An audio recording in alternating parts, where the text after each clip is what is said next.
Well, g'day guys, and welcome to the podcast. I'm Mitch Stocker, and of course, this is Life in the Peloton. The podcast is being powered by MAAP.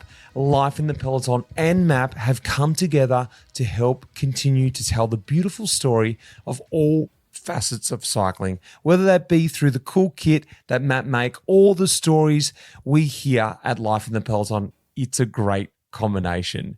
Well, this week on Life in the Peloton, it's all about sleep, something we do every night. I've gone away and I've spoken to Dr. Ian Dunican, who holds a PhD in sleep and performance from the University of Western Australia, where he worked with elite sporting organizations and athletes to optimize sleep, recovery, and performance. For over 20 years, he has done that. Originally from Ireland, but now living and working in WA. It's a really interesting topic, and we've seen it. Well, I remember when I was leaving the Peloton, there was a big focus around it, but it's gone upwards. We've seen it happen at the Peloton. These guys are concentrating on the one percenters. So I thought, let's hear this, what they're doing in the World Tour, but also how do we bring it back and apply it to our lives today? Lawson Craddock, I also spoke to him at the end of the podcast as well, because he was an ex-teammate of mine at EF, and he's now riding on Jayco Alula. He's riding actually for 11 years professional, but when we were riding together, I noticed, because he was a very early adopter of sleep devices, one of the first riders I ever saw, and a rider who actually knows and understands the metrics. So I thought it'd be really cool if we could wrap it up, hear from Ian, get an understanding of sleep in general, but then speak to a guy who uses it in performance to hear how it relates to the World Tour of Cycling. Now, the podcast is also being brought to you by a really special partner, Zwift. I know you guys know who I'm talking about. Back in 2014, Zwift revolutionized cycling by turning indoor cycling into a cycling game. And I remember thinking, I don't need a game to train indoors. I like to be down in a dungeon, bashing it out on an ergo. But the next phase, 2020, COVID pandemic hit. And all of a sudden, I'm forced to do all my training indoors. And I got it. It hit me. Zwift was fun, hard, and yet so addictive. I was on. That was it. I was a Zwifter. And now Zwift Ride is here to take indoor cycling to a new era. It's the first smart bike designed specifically for Zwifting. They've made it more affordable and super simple to set up. There is nothing worse than thinking, you know what, I'm going to do a session. Oh, I've got to go out and get my road bike. I've got to connect it to the smart trainer. By the time you do all that, you're like, don't worry about it. I can't be bothered.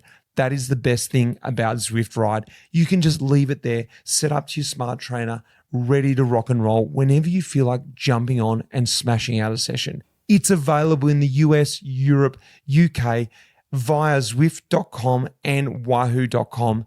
Get across and check this out, because this is going to change your life when it comes to Zwifting, because you can just jump on and within minutes you're off and away, sweating, trying to keep up in Watopia. Guys, sit back, have a listen to this one. I know you're going to learn something about this, about your sleep hygiene, how you can get more out of it. Maybe you're not going to like some of the things you hear, but I know you're going to need to hear them to have better sleep. I hope you enjoy this. Here we go.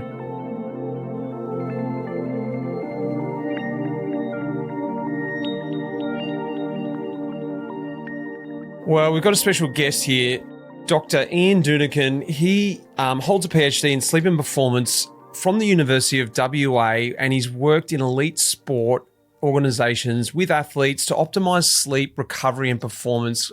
Over 20 years of experience, originally from Ireland, but now living over in WA. Ian, welcome to the pod, mate. Thanks, Mitchell. Thanks for having me on. How'd you end up over in WA? Quite weirdly, I always say, well, my wife is Australian. They go, where is she from? And I go, Warrnambool. And they still go, why did you end up in Western Australia? The answer is I came here for a 3 or 4 day stopover to see a friend. Well, my wife's friend. We were coming from South Africa after being backpacking, and our ticket had a Joburg, Perth to Brisbane. We were going to go live in Brisbane because my wife had been living up in northern New South Wales. And we got here, and literally the job section that time was in the middle of the West, and it was like a paper the size of the paper. And I was like, I'm not leaving here. So much work. So We thought we'd stay for a few months and see how it goes. And 20 years later, here we are. Well, we're going to be talking about sleep, as you heard me say there, and what is happening in pro cycling, and I think in a whole range of sports, but also just in general society, is we're becoming a little bit more in tune to tapping into these little extra things that make us feel better. Let's talk about professional sport or performance, and specifically pro cycling. When I retired a couple of years ago, we were already getting into it. We're wearing, sleep devices. We were tracking our sleep device. We were linking it back to our training, looking into making ourselves a better perform, how we could tap into getting to sleep better, sleeping deeper, all this sort of stuff. And now we've seen it in pro cycling go up another notch where these riders are going so good. They're tapping into these 1%ers. I think before we get into the performance stuff, I reckon we need to lay a bit of a ground base here so everyone understands and we can all get on the same level. I just want to start with a real sort of simple question for you. It's just understanding the fundamentals of sleep. Simply, why do we need to sleep every night? What happens to the body when we go to sleep? Yeah, that's a simple question that I could talk about for a week. I think it's important to come back, Mitch, on what you were saying just at the start of that, leading into that question, because there's two things that's happening, I think, in the last couple of years that's changed. One is that we have seen a significant increase in people's awareness about sleep, and we've seen a lot of messaging around it. We've only really seen an increase in sleep and athletic research since about 2010, so it's still pretty new. And sleep science as a discipline is quite new as well, which I'll talk about in a moment. And the second thing then that we're seeing is societal factors change. You think back, Mitch, maybe 10, 20, 30 years ago, I don't think we were this busy. People are expected to do way more in their life now. So people are struggling to recover. People are struggling to maintain sort of peak performance. And so they're starting to look at these other parts like sleep and nutrition, mobility, and so on. And particularly as we get older as well, these are the things we need to focus on more. But coming back to your question, what is the purpose of sleep? Well, the simple answer is we actually don't know. We still do not know the one true reason why we sleep. If you look at the history of sleep science as a discipline, you go back to the time of like Aristotle and so on, they hypothesized that, basically after you ate food, maybe it was the vapors from the food that went up through your esophagus and into your brain and made you sleepy. Now, there's some merit to that in terms of timing of day. We saw a lot of various kind of theories being thrown around about sleep. And it wasn't really until probably in the 1900s, I feel old saying that, 1900s, we really saw sleep medicine taken off as a discipline. So the stages of sleep like REM and non-REM were not really understood until between like 1929 to like 1960. That's when they came about. And the Academy of Sleep Medicine in America, which we follow as well, only really came around in the 70s and the 80s. But we do know that there is multiple reasons why we sleep. We know it's good for repair and recovery. We know it's good for restoration. We know it enables growth the next day. It's good for memory consolidation. We know that all these different things are happening. So I like to kind of break into two parts. It's updating the software, basically our brain, our memories, and all these type of things for a simplistic way of looking at it. And two, it's updating our hardware as well. So in general, REM sleep, rapid eye movement, is really good for that software. So it's like doing an iOS update on your phone overnight. And then updating the hardware as you get a new phone every 2 or 3 years because there's planned obsolescence in phone. And so it's the same with the non-REM sleep as well. It's really good for repair and recovery. You sort of mentioning some of the stages there, the different cycles, I guess you call it. How many cycles are there, and break them down, I guess? You and I right now are awake. Well, I hope we are anyway. And we're in this state of consciousness. We're quite lucid. We can talk to each other. We can, maintain vigilance and so on. But for now, anyway, it's pretty early. And then when we go to sleep, we go through different stages. So typically they're called N1, which is stage 1, N1, light sleep. N2, slightly deeper. And then we go into N3. And then we can maybe cycle into REM as well. Now, N1, 2, and 3, they are all stages of non-REM sleep. So they're non-rapid eye movement. Right. These are all really important for physical repair and recovery. The light sleep, N1 and 2, you can wake up with them quite easily. So maybe, a cat howling outside, a dog barking, door bang, someone shouting a party, it's going to probably wake you up. N3 is the deepest sleep that we have. And N3 is really important for basically repair and growth for the next day. So this is when growth hormone is released, so testosterone and so on. We typically spend about 20% of our sleep period in this. And then we may oscillate into dreaming sleep as well, which is REM. Now, predominantly dreams happen in REM, but you can have some dreams happen in non-REM phases as well. It's predominantly the key word here. And then REM is very similar to being awake. The only difference is we have muscle atonia. So basically we don't move, because if we could move when we have our dreams, we'd have what's called REM behavior disorder. We'd be running around during our dreams. So we don't want that to happen. And then we may come back up into a full state of consciousness as well. Now, we oscillate in and out of those stages per night. People may have heard that they happen roughly every 90 minutes. That's just been looking at big kind of data from lots of studies pooled. So if you're looking at your sleep and your wake changing in and out of those cycles every 60, 30, 45, don't stress about it. The body will prioritize what it needs each and every night. So people shouldn't get too kind of crazy about it has to be a 90-minute cycle. Because at the end of the day, you can't switch it. You can't be asleep and go, right, jump to REM, jump to this, jump to that. You can't do it. So there's no point in stressing about something you can't control. There's so many questions coming out of that. I was just like, one thing was going ping, ping. All right, let's just rewind a couple of things. Let's go back to that first phase, the end phase, the light sleep. When you drop into that, typically, look, you mentioned the cycles there, and it sounded like it was chronologically, it sort of went light as you get, a bit more into sleep, then you drop into the next phase you go into REM, and then you slowly come out of it. Is that typically how it works? Or you can actually just drop straight into REM? Or how does the cycles really work, and why they work in those ways? That's a good question. And what I'm talking about there, probably, Mitchell, is a typical average adult, middle of the road, going to bed and falling asleep at 11, getting up at 7. But like everything, there's exceptions to all those rules. So depending on the sleep you've had in the days before or the weeks before, you may experience what's called REM rebound. So REM rebound is basically when you just go straight asleep and you have crazy amount of dreams for a long period of time. That's REM rebound. Now, that should not be confused with hypnagogic images. So when we start falling asleep, we often start seeing images. That doesn't mean we're jumping straight into REM. We may have these kind of, weird experiences as we're falling asleep, where we start kind of maybe, it's like we're dreaming. And coincidentally, if you look at parapsychology, so people seeing ghosts, it's amazing how many people see ghosts around this time as well, because maybe it's that kind of transition between sleep and wake, or wake and sleep, and they're going in and out. So that's quite normal for people kind of waxing away now at these different stages. So you may go from light, you may just go straight into deep, you may go into REM. It all depends. The body will always prioritize what it needs. You cannot really control this. So whatever the body needs, it's going to do. 2 examples where we see this, probably most pronounced, is people with sleep disorders. There's over 70 recognized sleep disorders. The most prevalent one we would know here in Australia would be obstructive sleep apnea, generally related to weight. So the heavier you are. So if your BMI is over 31, you're a male, and you're over the age of 40, 95% chance you will have OSA. Obstructive sleep apnea, which means you won't be getting enough oxygen overnight and you'll be waking up. So that's one of over 70. People are given therapy for that, such as CPAP, which is basically forced oxygen down, continuous positive airway pressure, forced oxygen down into their airway overnight. They will have these crazy dreams for weeks or months on end, because what they are experiencing is REM rebound from all that sleep deprivation. Wow. The other thing as well is people who smoke a lot of pot. Now, so people will talk about, smoking weed's great for sleep, makes me relax on whatever it might be. Marijuana, the THC, will actually suppress REM sleep.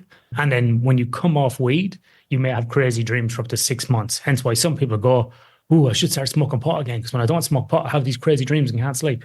So that will have massive REM rebound as well. Similarly as well, probably in your area, in endurance, a lot of people may be going straight into deep sleep very quickly because the body needs that repair and recovery. I know myself from years of doing ultra marathons, when I had finished one, sometimes I would just go to sleep and it was like someone put me into an anesthetic. I couldn't remember. I'd be asleep for like 10 or 11 hours and I'd wake up and be like, I cannot remember one thing that happened. It was like the same feeling as anesthetic. So most likely I had predominantly deep sleep in that period. So from that, I was thinking myself, and now we're jumping ahead, but it doesn't matter. I was thinking that kind of feeling was positive, like going to sleep and just feeling like I was just sunk into the bed and I didn't move. Yeah. I was a rock, like just getting purely deep sleep. Ideally, you don't want just that. You want to have the REM sleep as well, the combination. Yeah, but it's very hard, Mitchell, for us to go to bed with a plan of what to get. The body will prioritize what it needs. This is the thing. This is the beautiful thing about the body. The body will, the body and the sort of the brain, for want of a better word, will prioritize what sleep that it needs. It's got this great inbuilt algorithm. You don't need to do much about it unless you have a sleep disorder that's been more or less put onto you from, well, I don't know if put onto you is the right word, but OSA is a classic one. So, we're not meant to be that size. Yeah. That's why we can't breathe at nighttime. It's not normal. So that's why. Yeah, well, then jumping ahead, then let's talk about the sleep devices. And we're going to get to that later on, but I want to talk about it right now because these sleep devices, look, I'm wearing a Whoop at the moment. I actually just rekindled it up. I hadn't used it since I was racing. I had no real need for it. I didn't think so. Just sort of having a look into it again and just hearing what you're saying then, if we can't sort of control it in a way, because you just said then the body's going to do what it needs to do, why do we need to monitor it? Why do we need to know what we can and can't do if we can't really change it? Yeah, so there's two things about wearable devices which are key. One is that there's a set of those variables that you can control and a set you can't. The ones that you can control probably have better validity. So in other words, when you wear a Whoop or whatever you're wearing, it will give you measures of the time you fell asleep, the amount of sleep you had, the amount of awakenings you had, the time you got up, and so on. For those derived variables, they are probably roughly about 90% accurate against the gold standard. Not always perfect, but pretty good. The sleep stages, and I don't know the validation. Well, I do know there's been validation on Whoop. I know Dean Miller's done some stuff at CQU, who I know. I can't remember the numbers off the top of my head, but I do know that the stages of sleep can be out in some of those papers, some of the research, by 200 to 300%. So there's that much variation in them. Right. But your point is exactly right. What can we do about them? So if I'm looking at my sleep, and I always recommend to people, don't be looking at your sleep night to night and freaking out. We call that orthosomnia. And so myself and Matt Riddle have written about this as well in another paper about pajamas, polysomnography, and sleep tracking, where basically people will kind of freak out going, oh, I only got 10 minutes of sleep last night at 4% in REM. Oh, I'm going to die. Like people will freak out, go that end of the spectrum. When you're looking at your sleep data, look at it on a rolling window of 2 to 3 weeks. Look for that and look for least variation and look for consistency. So we want timing of sleep, which is really good. So I go to bed every night at the same time. So it might be 10 p.m. or whatever it might be. I don't really care whether you go to bed at 10 or 2 in the morning. Just once it's consistent for you and you're getting between 7 to 9 hours of sleep, you want to focus on sort of consistency and the timing of that, the quantity of sleep, allowing 7 to 9 hours, and then ensuring the quality of sleep is there as well. And you really want regularity and routine around that sleep. Now, for the sleep stages, so you can control that. The time you go to sleep, the amount of time you get in bed, you can control all those variables. The sleep stages, you can't control them. Now, it is good to look at them on a long term because what they can do is give you some indication. So if you are tracking your sleep and knowing that there is a lot of variability in these devices, if you're constantly getting 9 hours of sleep a night, you're going to bed at 10, you're getting them next morning at like 7, 8, 9, whatever it might be, but you're constantly looking at it and you're getting great sleep and you're feeling like crap the next day and you constantly notice that your REM sleep is like 2%. Now we might have some data to go and do something about this and go, right, what's going on here? Why am I not getting enough REM? What's happening? Or conversely, I'm waking up lots throughout the night. On my actigraphy, it's showing like my Whoop device. I've been spending like, an hour and a half awake each night cumulatively. And my REM sleep is constantly fragmented. Then we can look at that and go, very interesting. You're waking up on REM. What happens? Oh, my partner said that I get up and walk around the room. Okay, maybe there's something going on here, like REM behavior disorder. Maybe something else is going on. So it can be these kind of outer stakes, this data points that can tell us over long term what may be going on and what we can chase. And then we can use some more sort of, I would say, scientifically valid diagnostic approaches to get some measures around that to then apply some treatment as well. Remember that all these devices are not medical devices, they're physical activity trackers. So the FDA and the TGA, that's what they're approved for. These are not perfect medical devices. They are there to provide information in general if you start reading the small print. So do not start making life and death decisions based upon these trackers. And if you are, at least look at it on a 3-week window, because waking up in the morning going, I didn't get enough REM sleep, what are you going to do? Tell me what you're going to do next night. You're going to sit there and like bang a nail into your head to get more REM. It's not going to happen. Like there's no action from this. So I think this is the problem with some people. We call it orthosomnia. People start getting obsessed with the sleep measures, and it can be quite, I think, dangerous for some people to get like a little bit loopy about this stuff. Well, that was exactly the point that I wanted to make. Are they beneficial or do they do more damage than good? Because look, to go back to the pro world and the elite sort of level, when we had these devices and we were on a grand tour, 21 days in a row, you'd be looking at your device in the morning and you already make the decision on what your performance was going to be that day from your sleep score, from what the information was telling you. You're going to be feeling bad today because you didn't have a great sleep. Mentally, that made a switch in my mind. Going to have a bad one today. So I love hearing that. Look, it is a device that can give you some information, but it's not, it's not gospel.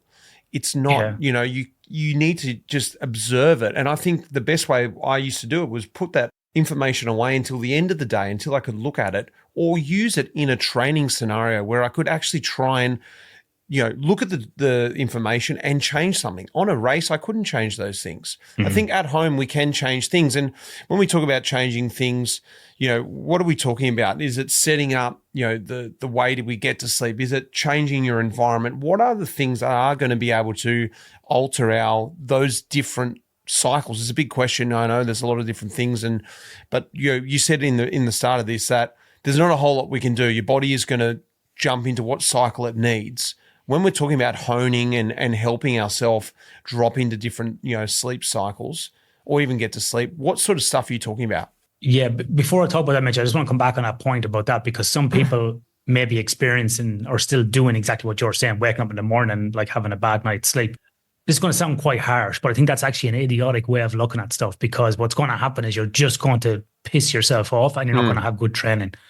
It's really important for people to know it is okay to have a bad night's sleep. It is not the end of the world. You don't have to be a champion sleeper every night. And I think some of these measures are driving people. We're getting into this world where everybody has to be brilliant. Everybody has to have 6-figure job. Everybody has to have an MBA. Everybody has to be doing triathlon on the weekend. Everybody has to have the best kids. Everybody has 2 hours of REM sleep a night. Yeah, 2 hours of REM sleep. Play the piano. I do yoga. I lift weights. I do this. I'm working with a child. Calm down. Yeah. You can't do everything in a 24-hour period, right? So this is what's happening. It's driving this perfectionism, where people are doing this. And so I think if you wake up and you feel a bit shitty, you want to make that decision. If it's not a race day, maybe have, a different intensity. So I'll often categorize like light, moderate, or high intensity. Okay, I've had a bad night's sleep. It's a bit bad weather. It's winter. I'm not feeling great. Okay, let's do a light session today. Let's cut it down by a certain time. So instead of doing a 2-hour bike ride, maybe I'll just do an hour bike ride. Maybe I'll do it on a stationary bike, and maybe I'll just keep at this cadence or whatever it might be. So I'm doing something like more in the active recovery phase. So I think it's important to note that as well. And the same for coaches as well.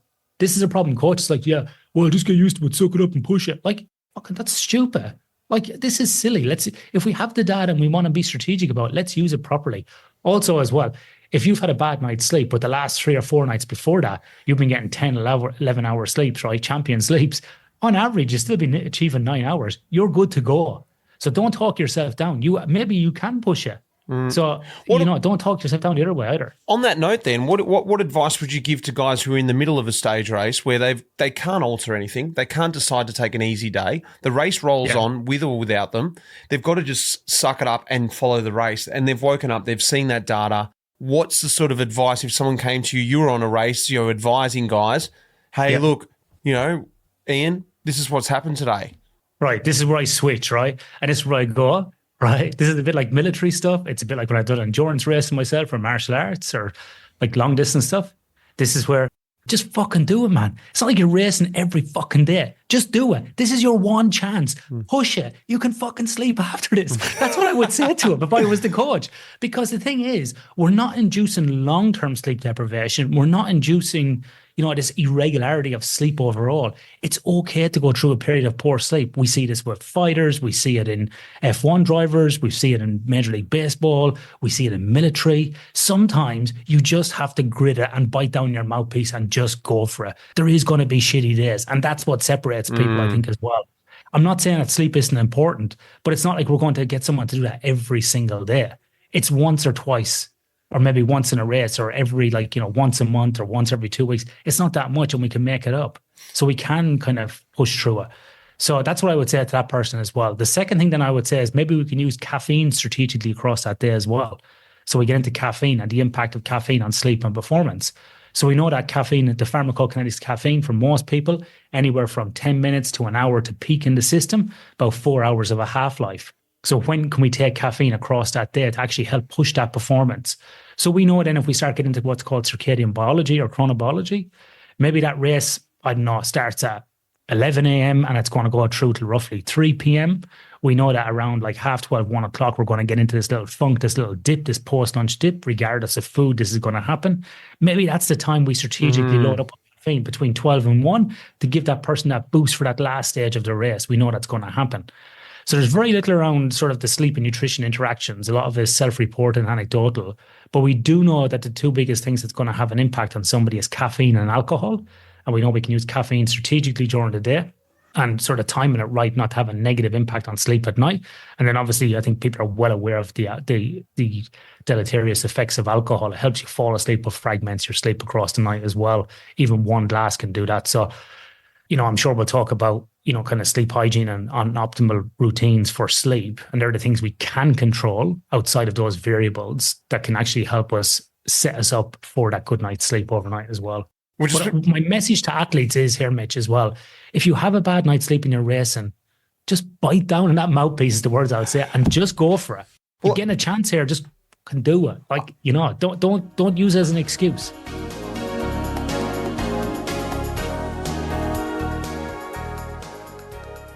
Hey guys, just a quick pause here as we're really unpacking sleep and how important it is to get that time with the eyelids shut. Well, I thought there's no better time than now to chat about Pillar's triple magnesium. You may have heard me chat about Pillar before on the podcast, a sports micronutrition company developing products that intersect between pharmaceutical intervention and sports supplements for athletes. Now, I've been taking Pillar magnesium, the triple magnesium, 30 minutes before bed each night with the idea that it helps to aid my sleep. Magnesium is a vital micronutrient to support sleep, as it is a cofactor in the hormone synthesis of serotonin, which the brain then transforms into melatonin. We all know what melatonin is. Melatonin is produced in your body when the sun goes down to trigger your body that it is time to go to sleep. Put quite simply, while melatonin isn't necessary to fall asleep, the higher levels you have of melatonin, the better you will sleep. As you're finding out now from Ian how important sleep is to us, and therefore how important it is to have good sleep hygiene, that's where Pillar's triple magnesium slots right in. Guys, you've got to try this for yourself. I keep banging on about it, but seriously, this one does work. Head across to pillarperformance.shop and use the code LITP for 15% off your first order. Or our USA listeners, head across to thefeed.com/pillar. Check it out, guys. That's pillarperformance.shop. Now, let's get back to this episode.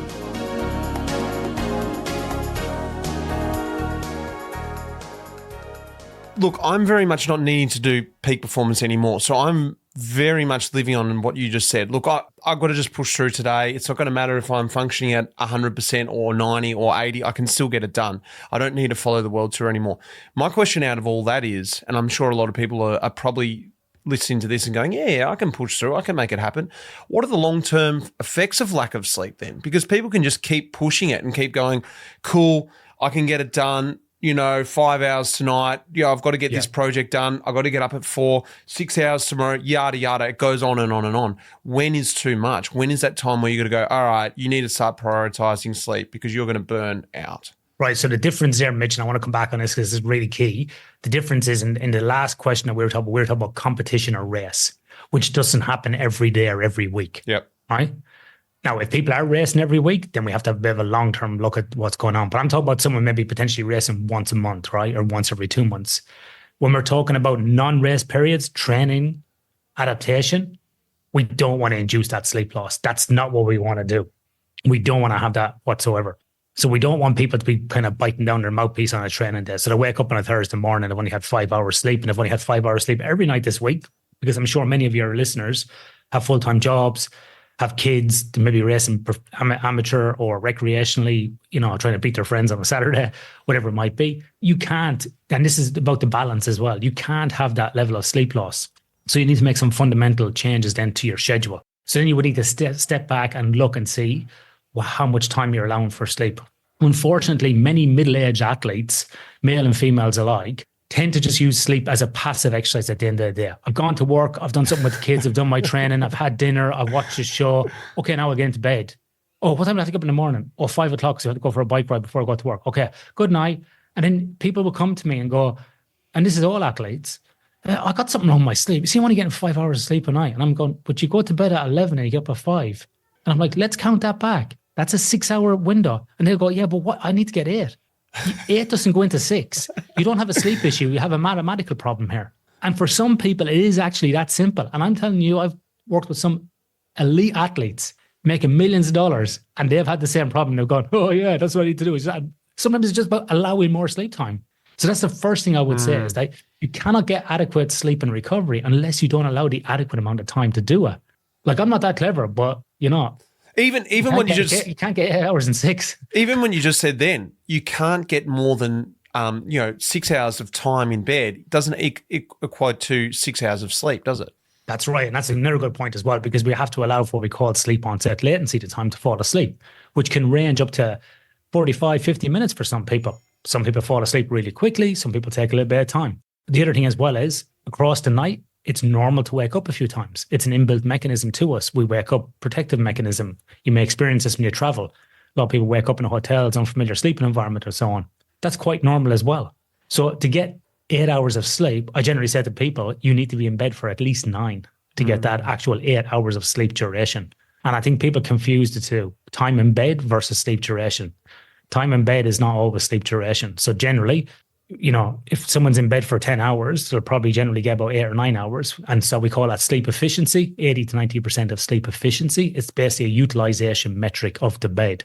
And that's before we even look at quality of sleep as well, which could be related to, one, things inside their control, like I was saying, body weight, alcohol, caffeine, all these other things inside their control, and which will impact the quality of their sleep, what they're doing before sleep as well. So obviously lots of people have heard about electronic devices and the impact on electronic devices. There's lots of variation on that research that's coming out. And so I think what people should do, particularly the people who are working, is don't do any work within an hour to 2 hours before bed, because it may be the type of activity they're doing is stimulating cortisol, which inhibits melatonin, which helps us sleep.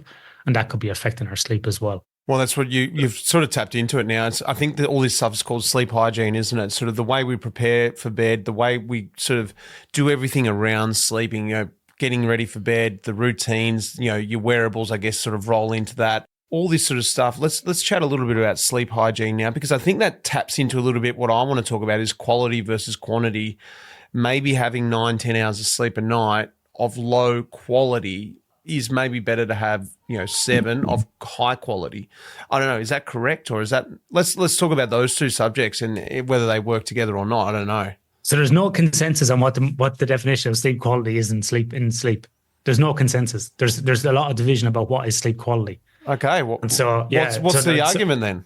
So it's really hard to measure. It's really hard to quantify what it is. There's frameworks and theoretical approaches to it, what it is. So like I've just finished doing some data collection. I'm analyzing some data. We're writing up the papers now. We've been looking at dreams, nightmares, and the impact on death anxiety and anxiety. And so we found a high correlation between sleep quality and basically nightmares. So the people who have lots of nightmares and frequent nightmares have poor sleep quality. But when you look at the studies around people who have nightmares, when they have a nightmare in a laboratory setting, there's actually no change to their sleep.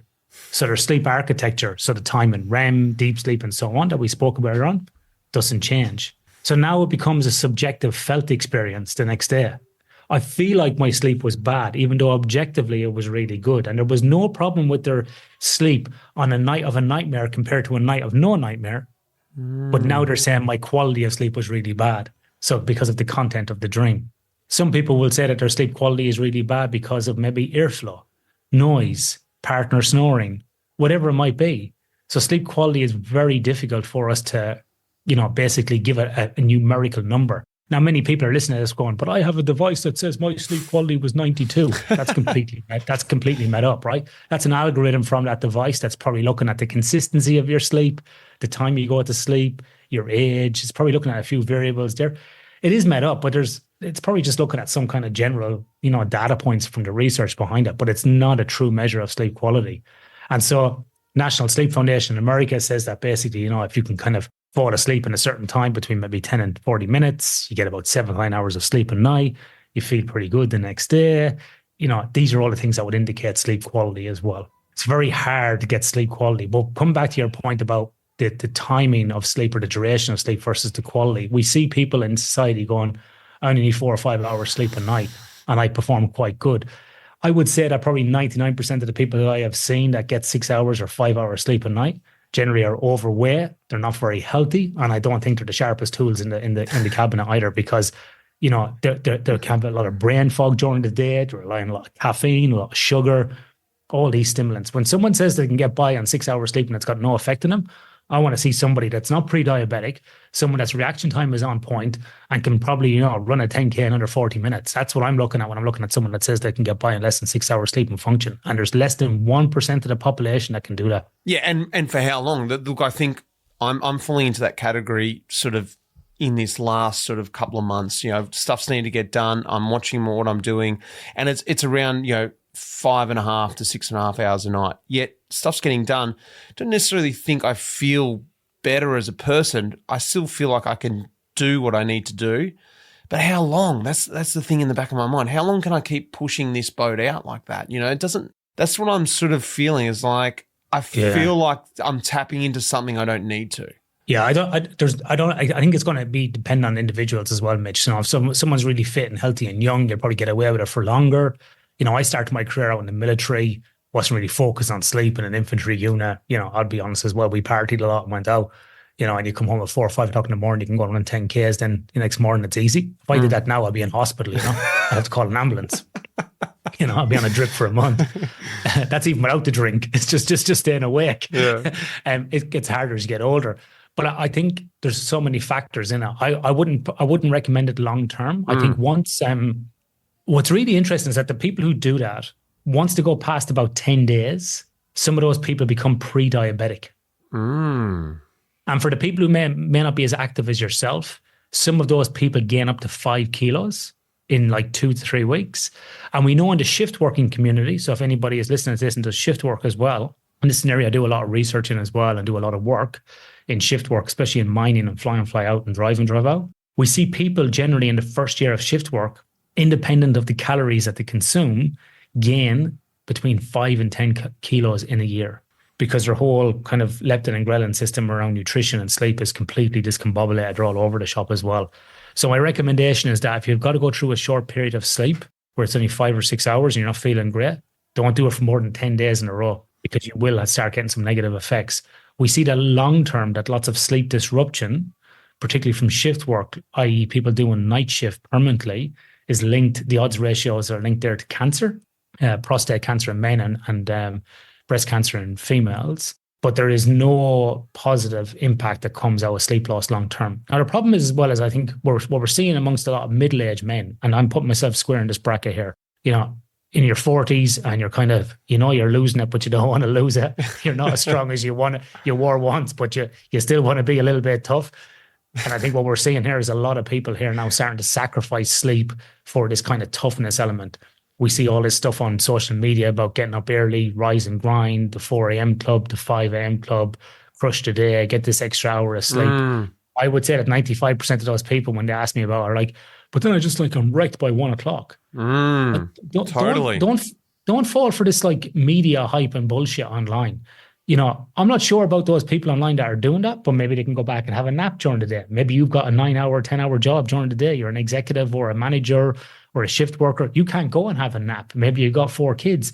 Maybe you've got all these other things that are happening that's not controllable within your life. So don't fall for this kind of, crap that you see online. And the other thing as well is I think it's really important to understand your chronotype. So chronotype meaning your time type. You got owls and larks. So the owls are like teenagers. They want to go to bed late and get up late. They're not doing it because they want to piss you off. They're doing it because that's the way they're designed. Yep. Other people like to get up early and go to bed early. So young kids. And generally as adults, we're going to see a distribution across society of this. And many people listening to this will be the same. They might hate getting out and riding a bike early in the morning. They're not very much an owl chronotype. Or those people don't really get into cycling because they don't like to get up early. So maybe they go to a different sport because of it. And maybe there's more predominantly larks who do like things like swimming or bike riding because the culture is about getting up and going cycling early in the morning. So we have to understand our time type as well. And we're not all the same. And I think, unfortunately, in this area of biohacking, which I really despise that term because there is no such thing as biohacking, I don't think. I think it should be called optimization. So in these areas of optimization, we have to understand that not everybody is the same. And this is the problem. People going around, screaming like, do the carnivore diet, get up at 4 o'clock in the morning, lift weights, do yoga, do jiu-jitsu, do kickboxing, do cycling, do triathlon. It's like, what? Wait now, just stop. I know you want me to meditate as well, like and be zen, and do an MBA on the weekend, and volunteer to local charity. Like what's going on? Like people are out of their mind trying to do stuff. People just need to look at the workload and reduce some stuff, and then this will free them up to have a little bit of extra sleep. Like we're steadily declining. There's been many reports here in Australia by Deloitte Access Economics and the Sleep Health Foundation looking at the issue around sleep. And our sleep is declining in this country over the last 14, 15 years. And it's come up with negative health impacts, Mitchell, apart from performance. We're seeing more people with metabolic conditions, diabetes. We're seeing cardiovascular disease on the increase as well. We're seeing all of these things increase. So we're getting low sleep. We're getting heavier and fatter. We're getting sicker. We think we're getting more done and we're not. And here's the other one as well. This is another area I'm interested in, is around death. Do you know that people will turn around and say to you, oh yeah, but we're living longer. Medicine is better. We are living longer than we ever have before. That's not true. The death rate has gone back in the US. So people are actually dying younger. Wow. It is stagnant in the UK and it's stagnant in Australia as well. The next thing out of people's mouths is, oh, that's because of COVID. No, that data is pre-COVID. Wow. So we are not getting away with it. We are not hacking anything. We are actually fucking ourselves up, for want of a better word. And I don't know why people do this. We need to get some balance. Now, I'm just as bad as anybody else. I do long distance swimming. I do Brazilian jiu-jitsu. I've been doing free diving. I've always got 2 or 3 things on the go. I used to run like mountain ultra marathons as well. I know what it's like. It's tough, but sometimes something's just got to go. You can't do everything.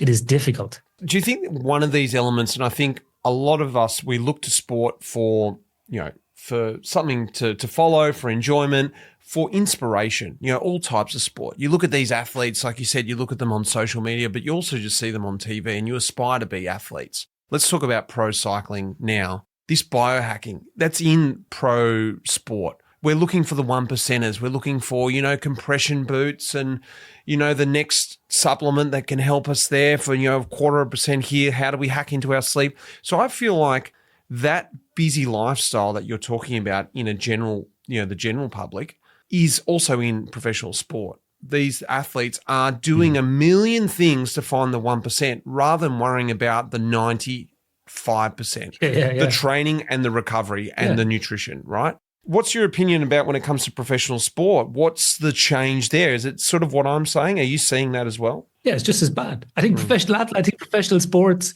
athletes, coaches, they're just as bad. They're looking for these hacks as well. And I think I'm thinking about Shona Halson's work from the AIS, who I've done some research with as well. And Shona's now at ACU. And Shona does a lot of stuff in the recovery space and sleep as well. And she put out this brilliant pyramid a few years ago about the hierarchy of recovery. And it's so true. And I go one more on this. Compression boots, cryotherapy, sauna, binaural beats, all this sort of stuff. People want to hand over money. They want to outsource their recovery. Massage, physio. Yeah, I paid for recovery. Sleep is free and nobody will do it. People are still banging on about sleep and going, but they won't do the basics about allowing enough time. We'll come back to what we spoke about earlier on. And that's free. Maybe what we should do, Mitch, is we should start charging people to go to sleep. And then people might actually start doing it. Well, because I think people need to focus on the fundamentals, even without the device. That's what the devices are doing. I think now people are taking more emphasis on sleep because they've got something to track it, because they can paying for something that tracks their sleep all of a sudden. Now it's become more important. But you know what's interesting about that, Mitchell? Since the increase of sleep trackers, sleep has not increased as a society. Right. That's what's interesting. So the big data shows that it's actually not increased. Right. So people are, and how many people out there, and I know some people are listening to this going to start giggling, going, this guy's an idiot, which I am. But how many people is going to sit there and go, oh, maybe he's right because I did buy a Fitbit and now it's in the drawer. And then they look in their drawer and they might have an Oura ring in there. They might have a Fitbit and a Whoop. And they're like, oh yeah, I got that for Christmas, my birthday. But people don't use them constantly and they don't use them to make these improvements. It's like any behavioral change, isn't it? It's like it's hard to do and it's difficult. And I'm not saying this is easy. Well, it is easy, but it's hard to do because we've got lives and so many competing priorities. And even in the professional bracket, Mitchell, it's the very same as well. Professional athletes struggle with this as well because they've got the added issues on top of this of travel, jet lag, time of performance, media. Then you get into combat sports and contact sports. We got weight cutting, sponsorship. That becomes difficult as well. So these guys have got a different set of variables, but it can be just as onerous on them as well. Do you think it's easier for them to quantify, for instance, let's talk about pro cycling again now. You come in from a stage, you go and see a massage therapist, you might go and see your chiropractor, your physio as well. You have dinner probably at, 11 o'clock at night, get ready for the next stage, and then try and get some sleep, try and get good sleep, force good sleep in. I'm hearing like a whole lot of stuff that you can go the next day if you have a bad day. Hey, look, I did my massage. I saw my chiro. I had the meal. I did all the things that you asked me to do. It's not my fault now. Whereas if you go, look, I'm not going to do any of that stuff because I'm going to prioritize sleep, suddenly you might get a bit of kickback. Hey, you didn't have any of that special therapy that we're offering you. You just went and had a sleep. You can see that sort of conundrum there. Actually, what you're saying is sleep sort of out trumps all this stuff. Yet in society now, or even in pro teams, if you're not using all the extra minutia facilities that they're offering, you're sort of like, well, I can see where athletes are getting a bit caught out. Oh, I do as well. And it's hard. And I think there's so much competing interest as well. And also as well, some of these sporting teams have got like sponsorship issues where they have to use certain things or they have to promote certain products or whatever it might be. So that can be difficult as well. I think all these things is going to be a balance. I'm not saying that massage and cryotherapy and all these other things don't have a place to do, but if an athlete is sitting around for 2 hours to get his massage and his dinner before he can go to sleep, that's substituting the actual sleep time, and maybe they're better off going to sleep and missing out on the 10-minute leg rub down that they're going to have before sleep. So it's about a balance and what's actually going to help them overall. And this is the key as well. And I think the other thing as well is looking at timing of stuff as well. So are they better off having that massage, within 20 minutes of finishing the race? Are they better off having it the next morning before the start? Should I have a meal a bit earlier? Because we know that meal impacts the timing of sleep as well. We see a lot of people not being able to sleep after meals. And particularly for, I think, people who are doing stage racing probably understand this better than anybody, trying to get a lot of calories down from what you've basically burnt off that day for the next day, because obviously nutrition is important for next day recovery. You obviously want to stretch, move around a bit. You're probably talking about race strategy as well. There's a lot of things to do in between. It reminds me a little bit of Formula One as well, when they have like practice and sprint and qualifying and race day. There's a lot of things to do in between. So it can be hard as well. That's where I think before you go into one of those races, you need to focus on what's called sleep optimization. So in other words, allow as much time as you can for sleep before you get there. Be doing all the right things leading into that race, because you're going to go into this period of poor sort of sleep and recovery, or it's going to be more difficult, but then you can kind of recover after. And that's what I was saying more to start, Mitchell, as well. Knowing you're going through this window, that's going to be a little bit kind of like red zone, for want of a better word. But afterwards, you're going to have a chance to get back into the green zone, and then before the next one, get into the green zone as well. But throughout that weekend or that race, you're going to go kind of amber into red. And that's where that's where I use that kind of bite down your mouthpiece and go, because you've just got to do it sometimes. And this is where it can be challenging. But it's looking at the timing of what's happening in between those races, I think is really key. The other thing I'd say as well is looking at the caffeine timing as well, which I spoke about earlier on, other stimulants as well. And understanding that things like pre-workouts got a lot of caffeine in it as well. So people are taking pre-workout. And the other one that people never think about is chocolate. The darker the chocolate, the more caffeine in it as well. So a lot of people are kind of going, I don't have any coffee after 11 in the morning. And then, after dinner, I have a glass of red wine and I have maybe 4 squares of dark chocolate. Well, the alcohol is going to disrupt your sleep, and then the caffeine is giving you a boost as well. So it's like having an espresso martini, and even those small doses for some people can be enough to fragment or disrupt their sleep. So it can be quite challenging. And I think what I'm trying to do around this sleep stuff is it's very hard for me to give the blueprint for everybody to follow. And we're very used to that now. Oh, do these 4 things and hack your sleep and I'll have optimization. You'll be good, What I'm trying to do is give people like the philosophy or the principles around this. And then you got to take those and kind of deploy them in your life and see what works for you. And some may work, some may not. Some people can drink caffeine till 4 p.m. in the evening and have no problem. Other people have to stop at 9 a.m. So everybody's going to be slightly different. Some people can handle a drink in the evening, others can't. So it's playing around with these variables is what's going to impact you. Maybe you need that massage before you go to sleep. Maybe you can fall asleep actually within 5 minutes after the massage. But for other people, maybe the massage stimulates them and keeps them awake for another 2 hours.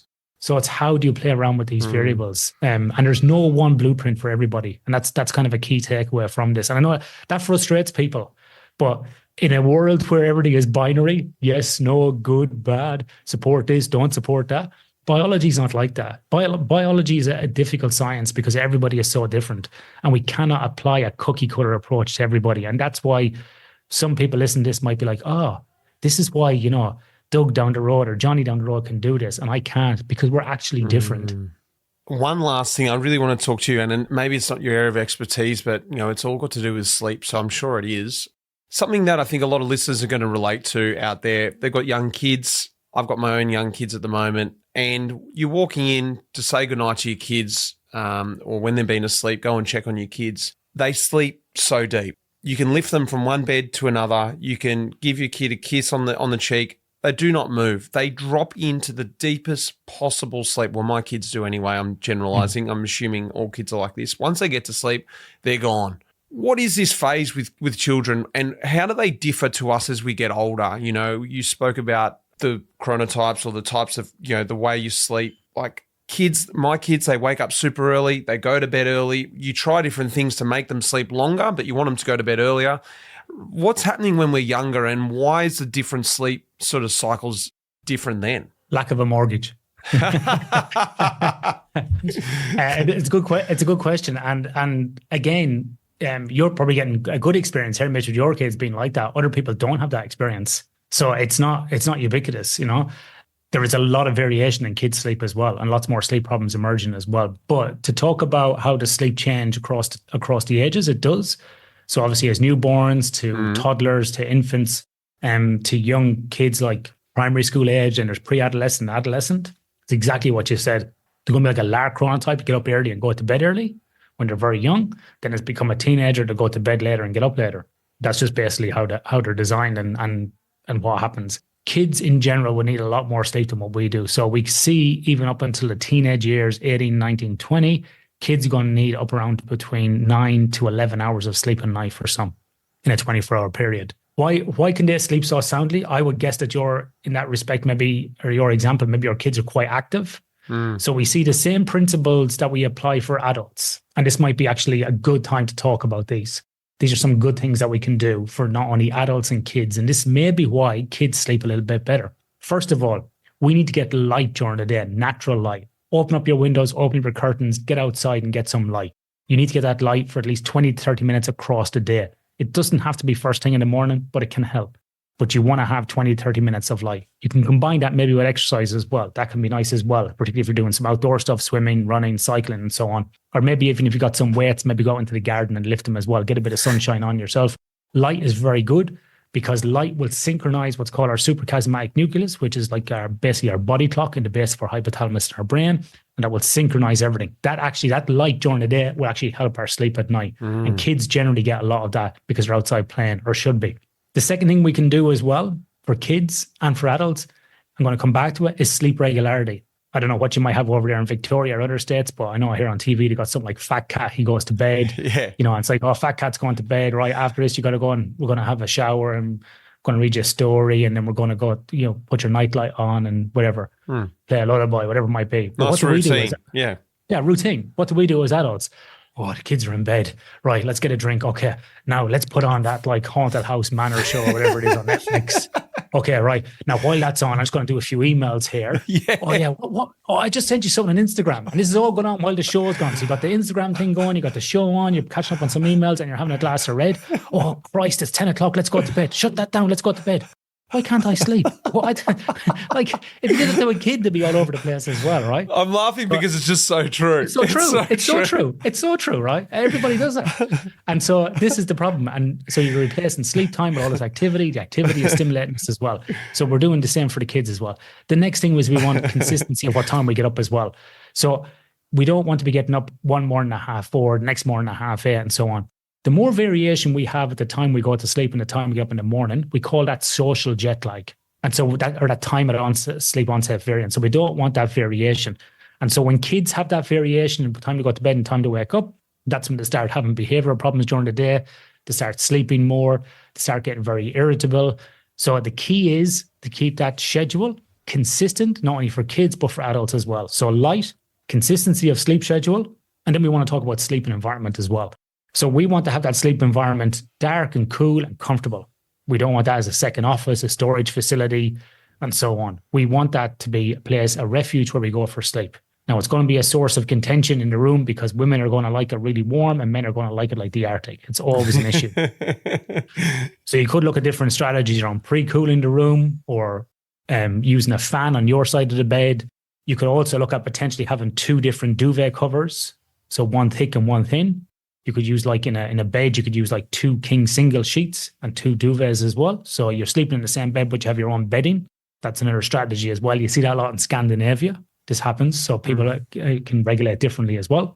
And that sleeping environment as well should be free from distraction. So you don't want that to be, another place where there's like a computer going, a TV, loud music, all that sort of stuff as well. And you want that there to be conducive for sleep. So you keep that as your sleeping environment. So we're talking about light, consistency of scheduling, and we talk about the sleeping environment as well.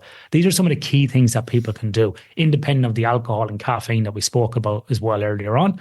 And the other thing we know is that physical activity each and every day is not only good for our physical health, but it's good for our mental health, and it's also good for our sleep as well. So people that exercise, 3 to 4 times a week, doing, 45 minutes of aerobic exercise, generally going to have better sleep. And I'm sure a lot of your audience will experience this as well. So all these things can actually help. One thing that my wife loves is sort of that ambient white noise, and she puts it on and she thinks it helps with the kids. It blocks out that sort of, if we're cluttering around, cleaning dishes up, our youngest is asleep in the room. She's not going to hear us because she's got this ambient white noise on. It's filtered back into our room now, and now we've got the ambient white noise on. I don't love it.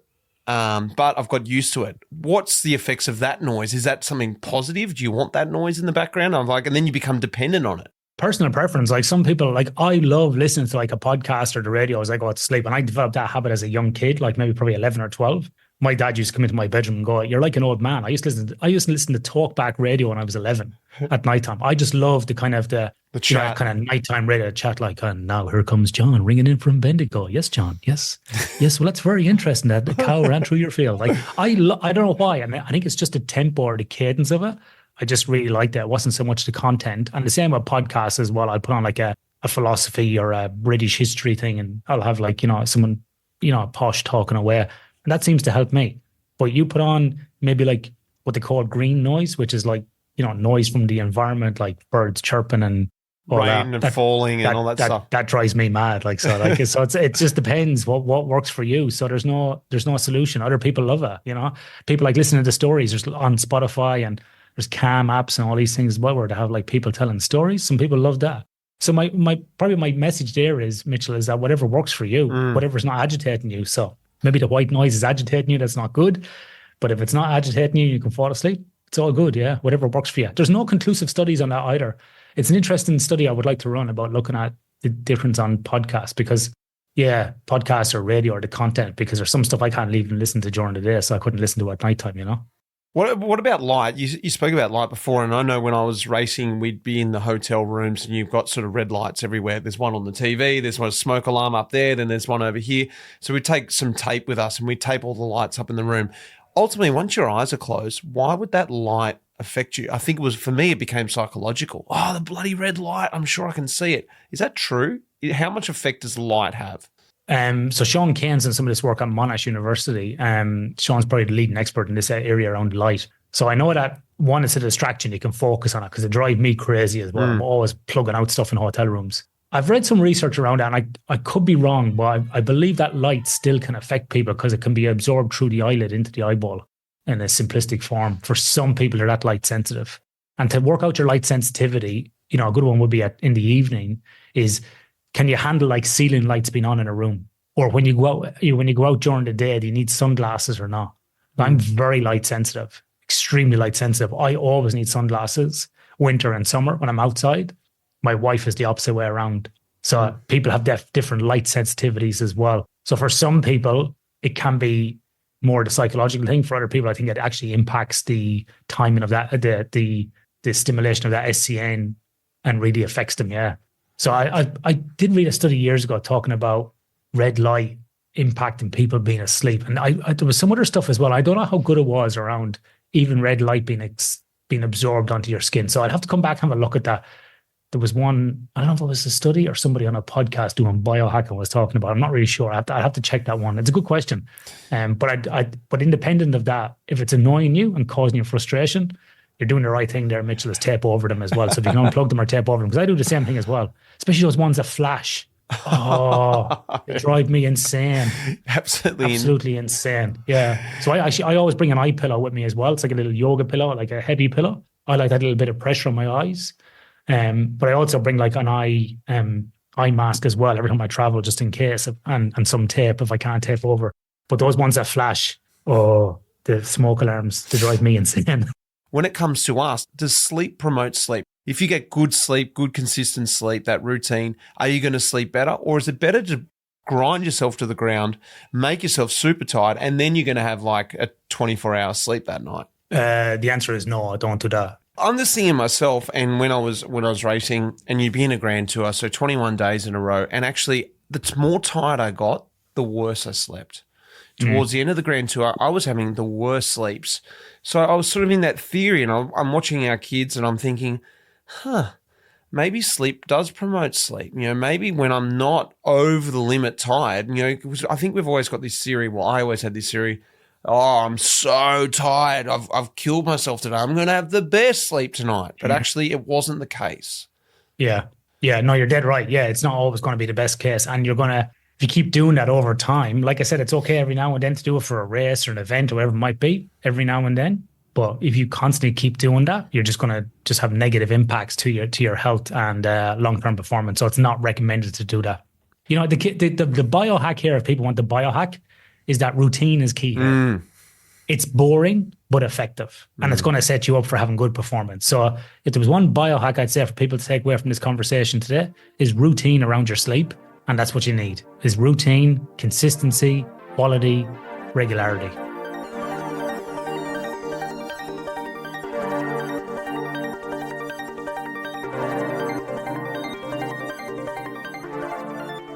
All right, Lord Dog, let's talk Whoop or devices, sleep devices. Mate, I know that you had a Whoop from way back in the beginning, or maybe you had an Oura Ring before that. I don't know. You're a guy that I always used to see in the Peloton who was monitoring their sleep. Now everyone's sort of doing that, but I think you were before the curve, before everyone was using it. Tell me a little bit about your experience using Whoop and, you know, more sleep devices, and how long you sort of been working with them or using it. Yeah, for me, it all started 2017. I was kind of going through this hellacious year of overtraining, to make it simple, just severe overtraining. At the time, there's really not much out there to be able to track recovery and sleep and whatnot. And yeah, we were teammates at the time on EF. We had a team doctor, Kevin Sprouse. I just saw him wearing a band at some point in some race, and I'm dealing with all the stuff. I asked him all these questions about it and kind of walked away. I was like, man, that sounds like something I could feel like I could really benefit at this point. Eventually got set up with them. They were almost brand new at the time, and immediately just kind of realized like, okay, this is, as an athlete, this is another very crucial part of the puzzle that we try to put together to be at our best. I'd already been like some talk on sleep and whatnot, but having something to actually track it, having like a monetary, having an actual number to label and put on it didn't exist. And so that was a big draw for me. And yeah, it just kicked off from there. You start using it, you have a lot of eye-opening experiences with, you know, how your body reacts to different things, and also just how your body goes through the whole sleep process. So it's been interesting to see over the last couple of years. It's completely exploded, more than I think I really ever expected. But it's been really cool to see. And yeah, I'm thinking now we're starting to see people across the world. It's not only athletes that are realizing they need to pay close attention to their health. So in the early years, 2017, when you were having those problems and you reached out and then went looking for different things to try and fix what was going on, whether it was training, whether it was sleep, whatever, and one of them happened to be the Whoop sleep device that you were talking about, what was the response that you found out? Was the information a bit shocking? Were you like, oh, I'm way off the radar here? How much did that actually play a role in getting you back on track? Yeah, I mean, cyclists, and I think you can probably make the case for most professional athletes, but we always have the idea in our minds that more is better. The harder that we push, the better that we're going to be. And that was my thought process that kind of dug me into a hole, was that I wasn't listening to my body. And, every day I was waking up and I was so pinned, but I'd be like, okay, this means the training's working. This means all the nutrition, all the dieting, and all the, pushing my body to absolute limit. That's going to help me in the long run so much. And so I started just ignoring all these telltale signs that actually, no, I've pushed it too far. Yeah. When I first started using the Whoop, for one, to become addicted to checking every morning and whatnot, But you also start to realize, okay, like, yeah, maybe one day of bad sleep, one day of bad recovery, that's fine. That's what you want. That you want to have that little overreaching aspect of training to get it better. But you start, stacking them up, against each other. You have 2, 3, 5 days of just like really just down in the dumps. Your sleep's all over the place. Then you really just start to realize, okay, this is too much, and having something confirm that, I think, was for me really important at the time. It's pretty incredible, this technology that we have these days. At the end of the day, of course, you have to listen to your body. But for me, it really helped, actually having something to track that really helped me learn how my body operates. Just thinking about that, and like you pointed out then, I was the same. The first 6 months, you're super interested in it. You're really tracking it, and you're really finding out, okay, if I have 2 beers, it does this. If I train too hard, it does that. Wow, up with the kids all night, that's the effect of that. Oh, that's telling me what happens in training. All that metrics and stuff, that was really interesting for me anyway, the first 6 months and loosely the first 12 months. Look, after that, I sort of felt like I knew what my body did. What's sort of the relevance, beyond that? Because, you've been using it for at least, 7 years now. Yeah, how often do you still using these metrics, and what metrics are sort of interesting for you and other athletes, I guess? Yeah, I mean, at the end of the day, now it's just this piece of the puzzle, and the more you use it, the more you kind of become aware of what it represents and what it can tell you. At this point, I've used it for so long that, and being able to align with how I'm feeling to actually what the data is showing. I've been able to actually, like I said earlier, just learn more about my body. So I can almost wake up in the morning these days and be like, oh, okay, that's going to be a good recovery. That's a bad recovery. But the biggest things about this stuff is just, the eye-opener realizations about how everything affects your sleep and recovery. I realized a lot at the beginning, the biggest things, obviously, as much as we hate to admit, is booze. You have a couple beers and how much that actually affects you. And it's been said many times before, and it'll be said many times again, but how much that actually disrupts your sleep. You start to see this, you see the disruptions. But you also see the stuff that actually helps you. Having the room a perfect temperature. For me, the biggest thing was getting good sleep consistency. So shutting it down at the same time every night. Waking up at the same time every morning. Letting your body get into that rhythm. That was a big thing that you don't really think about. A lot of times you get to the end of the day, I'll just go to bed when I'm tired. But once you get your body on that schedule, I think that was big for me. Yeah, sleeping in a comfortable environment. Just stuff like that. It's all stuff that you start to realize that, okay, maybe after 6 months or a year, you kind of have an idea of what works and what doesn't work, but it still has a lot of benefits, going in the future of still continuing to use it and still monitoring. Cause, like everything, we're also evolving as people, all of a sudden, since I've started using it, and I'm probably since I've added kids to the element. So you start to realize, okay, that's a couple of days of bad sleep. I'm going to actually have to, put some more sleep. Comes from naps or going to bed at different times, So yeah, it's I don't know. It's very interesting. Let's take life on the road. You pointed out a really good point there, and keeping that consistency and even the comfortable environment, 2 things that can be out of your control when you're out racing or even on training camps or traveling with the team. Something that you've done and a lot of pro athletes do their whole career, and they've got to learn to perform at their best like that. So how have you been able to sort of, I guess, control the uncontrollable environment to get closer to what you like for good sleep and good recovery? Yeah, I mein, like here on Janko Lula, we have I think a big benefit is we have our mattress, stuff like that. We have a mattress sponsor and pillow sponsor. So traveling around with your own pillow, with your own mattress, something that feels the same every night. I think that's really big. But since one thing that we good thing from having kids is that we started giving our kids sound machines every night, and then all of a sudden we became addicted to them as well. So ever since having kids, all of a sudden I had to sleep with a sound machine. But you realize stuff like that white noise or whatever really helps. So it's always tough, and you're so many times on the road, and I'm sure we've all experienced in the Peloton. You get to halfway through a grand tour and you just can't even sleep anymore. You're probably racing in the heat or whatever. There's no air conditioning or anything. You're just sitting in these stuffy rooms trying to take cold showers to cool your body down. Yeah, it's tough. I mean, it's something we've seen in the last, I feel like 5 years, how crucial sleep is to performance. It's something that'll continue to evolve over the next 5 years. I think being able to track it is definitely been the first step to helping figure it out. I don't know. We'll see.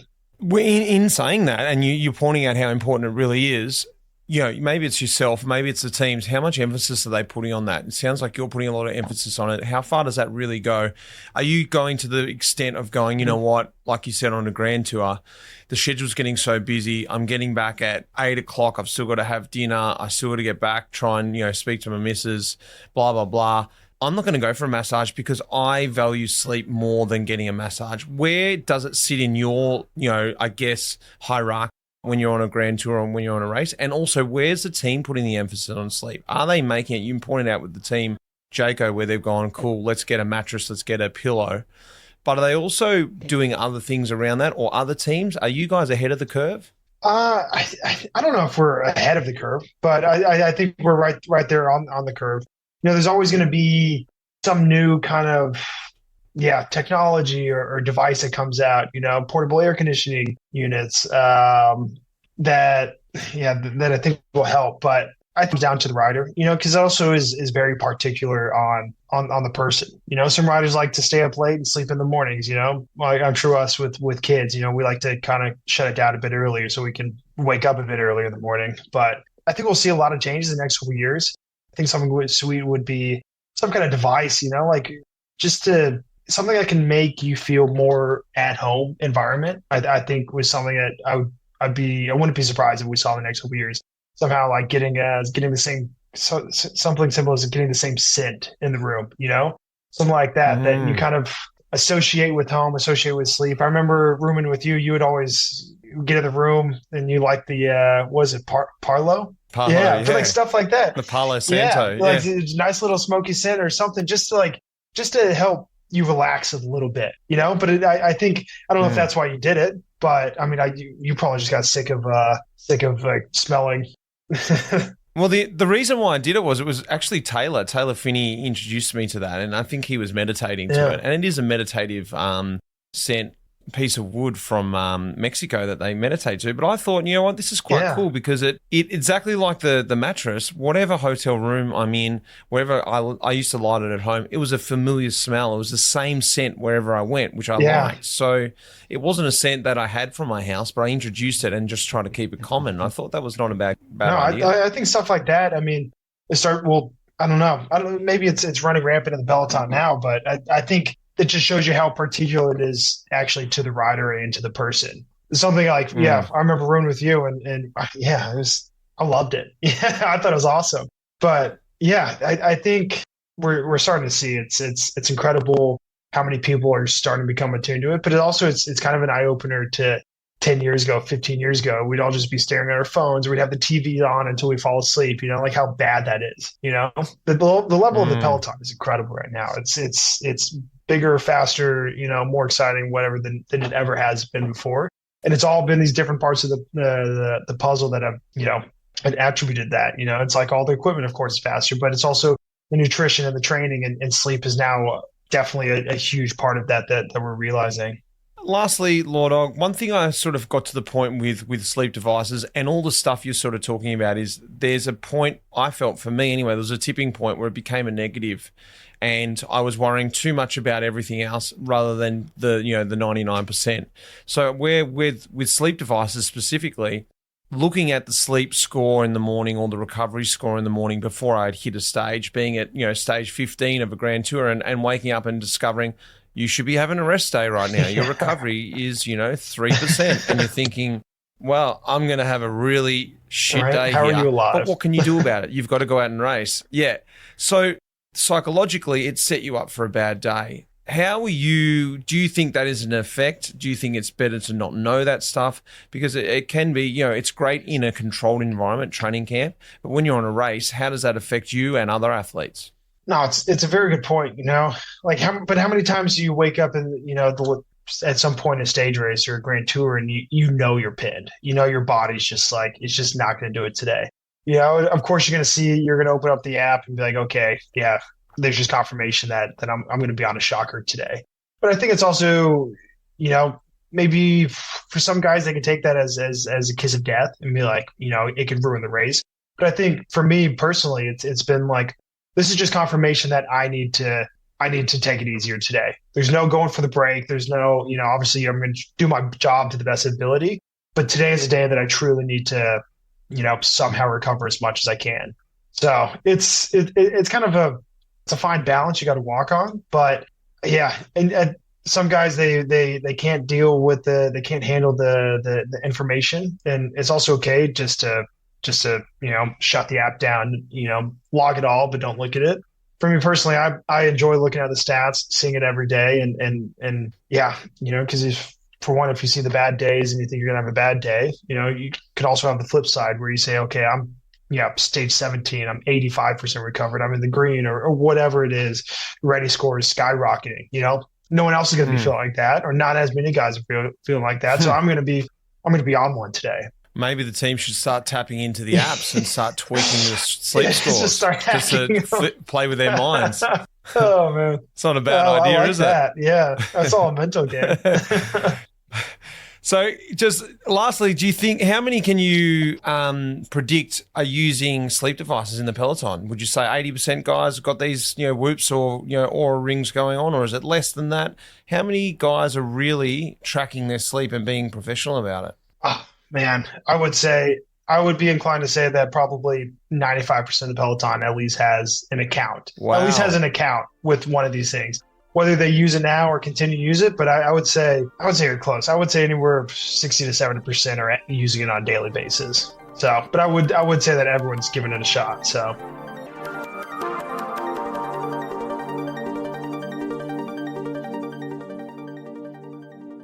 Well, what did you think? I hope you learned something. I know you did, because I learned a lot. And how funny is Ian?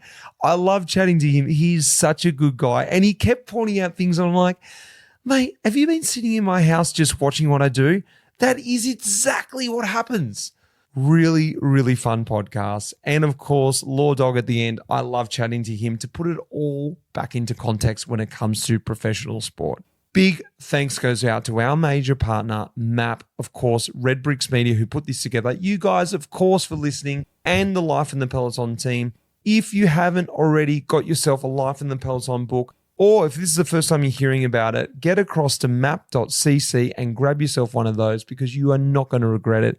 That's a lot of fun, something that I've been doing for the last 3 years with a good friend of mine, Tom Southam. Guys, and until next week, stay tuned. I'll love to hear from you, so send in your emails. I'll have another episode for you then. Next week is top 6, Talking Luft's top 6 of the Tour de France. Until then, cheers.